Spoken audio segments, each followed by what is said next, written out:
Welcome all. This is the first part of the History of English Literature series I am about to discuss with you. Today I will be discussing the Anglo Saxon literature. I hope you all will find it interesting. So, welcome to the presentation. So I shall begin with Britain.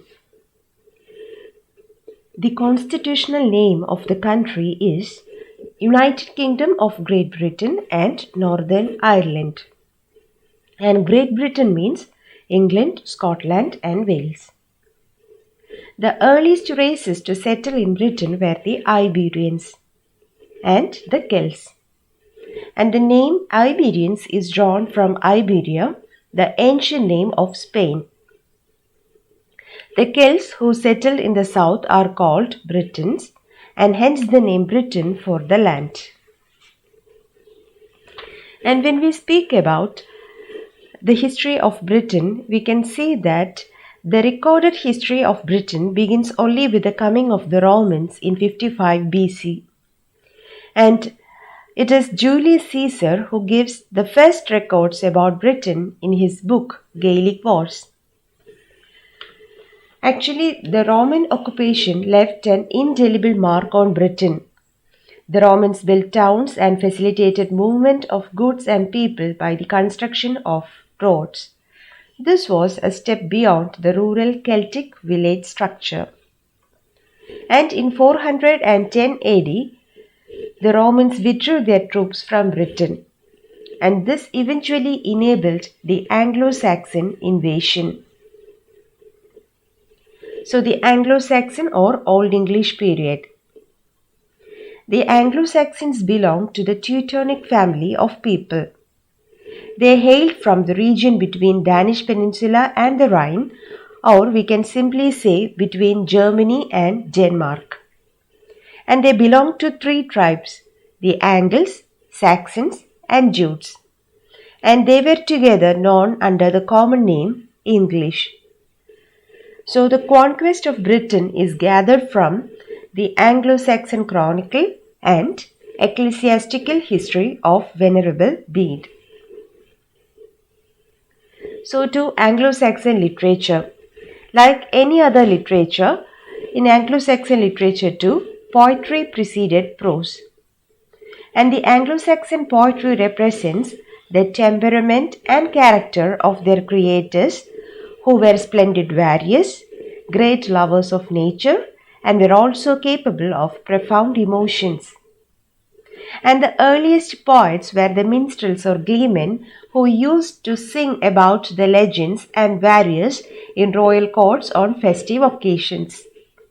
And their poetry is permeated with the spirit of adventure, love of the sea and plunging boats, battles, brave deeds, the glory of warriors, and the love of home. With the advent of Christianity, the themes of poetry took on a Christian coloring. Thus, Old English poetry can be classified into three groups: heroic, elegiac, and Christian. Anglo-Saxon poetry. The entire known poetry of Anglo-Saxons is found in four manuscripts, which sums up to 30,000 lines altogether. And they include the manuscripts collected by Cotton Vetilius A15, which is kept in the British Museum. And this collection consists of two codex. Codex means manuscripts. The first codex and second codex or novel codex. Please remember the second codex or novel codex because most of the important poems are seen in this collection, novel codex. Then Codex Exoniensis or the Exeter book given by Bishop Leofric to Exeter Cathedral.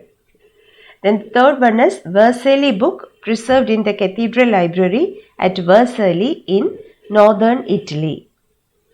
And the Junius manuscript or Codex Junius, which is kept in the Bodleian Library, Oxford. Now to one of the most important poems in the Anglo-Saxon period, Beowulf. Beowulf is the first Old English epic, and it appears in the manuscript Novel Codex. It consists of 3,182 lines.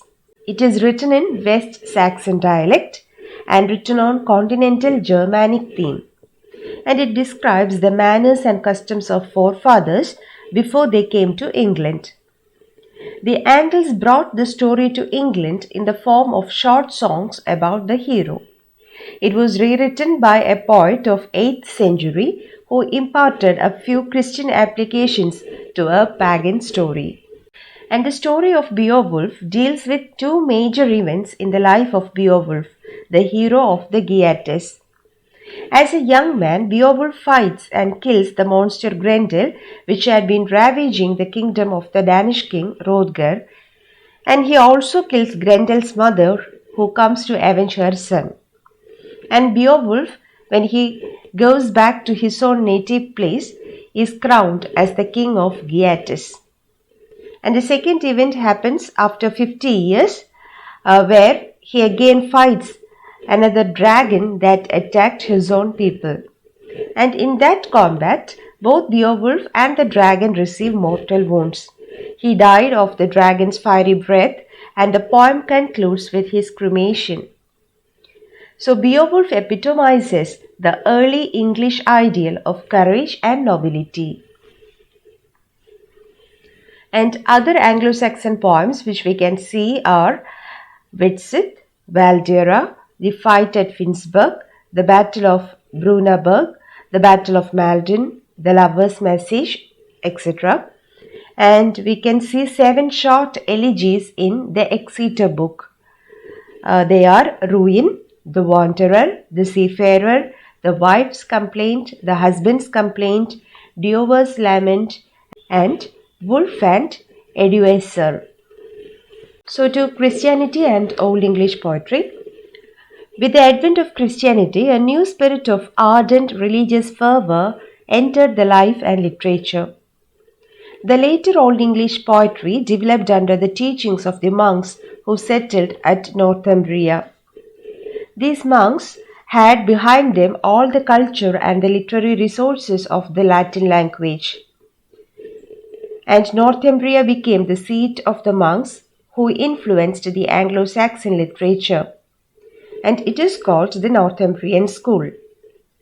Caedmon and Cynewulf were the two distinguished poets of this school. Caedmon, who is said to be divinely inspired, is the first English poet.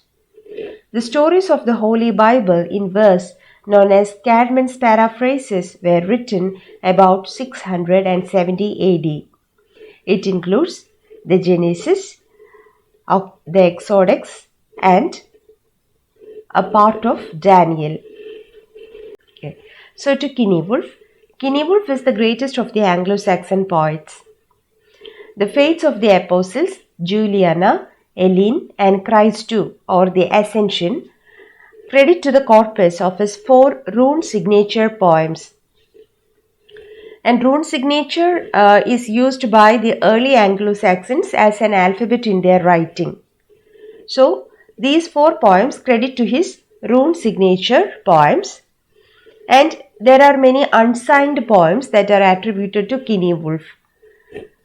They include Andreas, the Phoenix, the Dream of the Rood, the Descent into Hell, Guthlac, the Wanderer, and some of the riddles. Anonymous poems. We can see many anonymous poems during the period, and Judith is one of the finest pieces of Anglo-Saxon religious poetry. The story of Judith is taken from Bible, and we can see her as a very wise woman who goes to the enemy General Holofernes' camp, and she beheads him in his own bed, in his own chamber, and she saves her own people. So she is treated as an Anglo-Saxon heroic woman. And this is a very long poem which consists of 12 books. And out of the 12 books, only the last 3 are extant. And other anonymous poems of the period include The Harrowing of the Hell, The Whale, The Panther, etc. And there are some lyrical translations of the Psalms in the Kentish and West Saxon dialects, which are also written in the 8th century. Now, the characteristics of Anglo Saxon poetry. Anglo Saxon poetry is accentual, it is non stanzaic but has lines running consecutively. Every line is divided into two parts called hemistichs, joined together by alliteration. The poetic diction is rich in parallelisms, repetition, metaphorical phrases, compound words, and periphrasetic phrases, also called kennings. For example, like earthwalker. The term earthwalker is used to indicate a traveler. Or Wales Road. Wales Road indicates sea. So this is called kennings. And we can see such compound words and periphrasetic phrases in Anglo-Saxon poetry. It is full of fondness for the sea and the spirit of adventure. Anglo-Saxon prose. The Danish conquest of Northumbria put an end to Anglo-Saxon poetic compositions and gave an impetus to Anglo-Saxon prose. King Alfred the Great drove back the Danes from England by the Treaty of Wedmore. So, by the Treaty of Wedmore, he gave over to the Danes the Danelaw, or he gave them the northern part of the kingdom. And King Alfred began writing of prose in Wessex. He studied Latin and translated or caused to be translated into English works from Latin like Pope Gregory's Pastoral Care, Boethius's Consolation of Philosophy, Saint Augustine's Soliloquies, Orosius's Geographical History of the World, and Bede's Ecclesiastical History. So it was during King Alfred's reign that the Anglo-Saxon Chronicle was transformed into a national history under his guidance. It continued till 1154 when it closed with the death of King Stephen. Aelfric and Wulfstan. Aelfric was a churchman who was well known for his grammar. His extant prose works include the Catholic Homilies, two series of sermons, and the Lives of Saints.